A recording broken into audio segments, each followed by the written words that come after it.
बातमी नागपूरमधून. नागपूरच्या राष्ट्रवादी कार्यालयामध्ये लावणी सादर झाली. दिवाळी मिलन या कार्यक्रमात वाजले की 12वर ठेका धरला गेला. पक्ष कार्यालयातील लावणीचा व्हिडिओ व्हायरल झाला. 2 महिन्यांपूर्वी अजित पवारांनी या कार्यालयाचं उद्घाटन केलं होतं.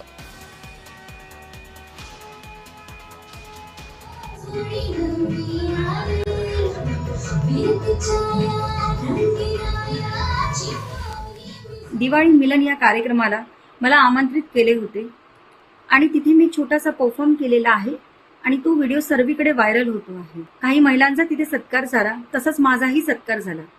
ज्यांना गाणं म्हणता येत होतं त्या महिलांनी गाणं म्हटलं, ज्या काही पुरुषांनी पण तिथे डान्स केला. आता मी लावणी आर्टिस्ट आहे, सर्वीकडे लावणीची इव्हेंट करते, सर्वीकडे लावणीच्या नावाने चर्चा आहे, तर मला तिथे लावणी प्रेझेंट करायला सांगितली, तर मी एक छोटीशी लावणी तिथे प्रेझेंट केली. महाराष्ट्राची संस्कृती आहे ते लावणी सम्राट पदाधिकारी असल्याचं मला माहीत पडल्याबरोबर म्हटलं आम्ही परफॉर्म करा तुम्ही. त्यात मला असं काहीच चुकीचं वाटत नाही. त्यामध्ये पाहणाऱ्यांचा दोष आहे त्यांनी ज्या पद्धतीने व्हायरल केलेला आहे. यामध्ये त्यांनाही म्हणजे जेंट्स बाहेरचं कोणीच नव्हतं ना, पारिवारिक आमचा कार्यक्रम होता.